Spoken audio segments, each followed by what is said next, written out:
Antes eu queria só passar aqui para avisar que a minha voz tá estranha, porque eu fiquei doente alguns dias atrás, e eu não consigo forçar mais que isso. Agora fica com o texto.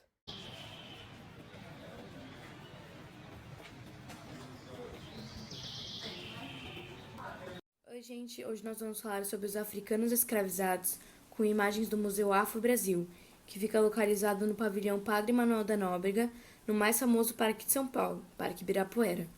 O museu tem 11 mil metros quadrados, um acervo com mais de 6 mil obras. Mais ou menos no século XVI, os portugueses decidiram aumentar a produção de cana-de-açúcar aqui no Brasil.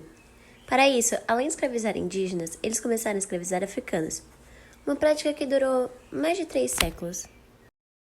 O motivo da escravidão africana foi por causa da diminuição da população indígena por conta da grande mortalidade sofrida por eles aqui. Essa mortalidade acontecia principalmente pela transmissão de doenças por meio do contato com os portugueses. Uma delas era a varíola. Os navios tumbeiros eram as embarcações que traziam os negros destinados ao trabalho escravo no continente americano entre os séculos XVI e XIX. O primeiro embarque registrado de africanos ocorreu em 1525 e o último em 1866. Nos navios tumbeiros, a viagem era bem difícil. O trajeto era feito pelo Atlântico, podendo durar cerca de 4 meses. Podia ser prolongada por conta das tempestades em alto mar.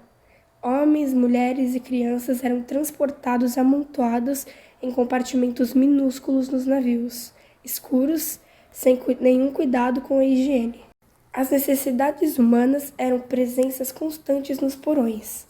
Com certa frequência, eram limpos com água do mar e vinagre, a fim de suavizar os odores e a sujeira. Desta forma, muitas foram as doenças que se alastraram nos navios e chegaram aos portos, como o sarampo. Muitas das vezes, eles quase não comiam, já que se alimentavam com o resto das comidas dos marinheiros. Por isso, a alimentação para eles era algo raro. Aqui no Brasil, os africanos eram vendidos como se fossem mercadorias pelos comerciantes escravos portugueses. Os indígenas eram até 3 vezes mais baratos que o escravo africano. Na década de 1570, o escravo indígena custava cerca de 7 mil réis, enquanto um escravo africano custava cerca de 20 mil réis. Engenho é o nome da máquina usada para moer e extrair o caldo de cana. Lá eles trabalhavam em média de 12 a 15 horas diárias, e nem sempre com os cuidados necessários de saúde e alimentação. Por isso, nem sempre resistiam aos tratamentos. Os escravos trabalhavam em todas as etapas de produção de açúcar, desde o plantio até a fabricação de açúcar nos engenhos, e eram castigados com violência quando não cumpriam ordens. A primeira etapa era a moagem, que era realizada logo depois da cana ser limpa e cortada. Essa etapa poderia ser feita por moinhos d'água, por animais ou por escravizados. Na moagem obtinha-se o caldo de cana, que era fervido nos tachos. O resultado de todo esse procedimento era chamado melaço de cana. O melaço era colocado em vasos chamados pão de açúcar, que além do buraco superior, ele tinha um pequeno buraco na base, para que o melaço fosse escorrendo, ficando apenas os cristais de açúcar. Depois de todo esse processo, o açúcar era colocado no sol para fazer a secagem. Quando secos, o açúcar era desenformado e vendido.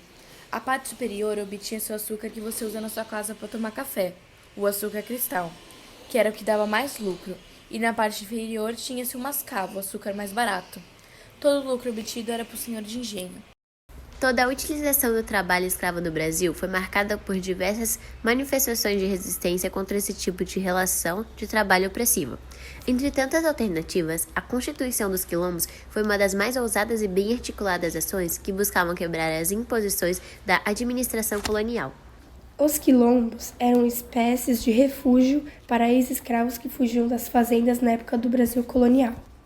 Aqueles que viviam em quilombos eram chamados de quilombolas.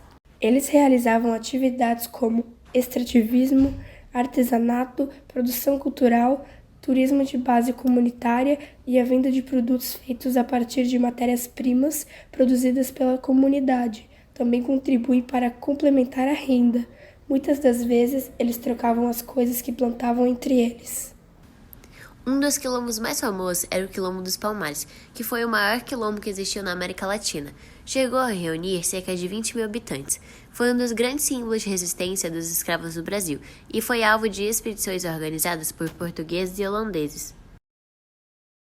Oi, gente, obrigada por ter visto até aqui. E se você gostou, muito obrigada. Tchauzinho!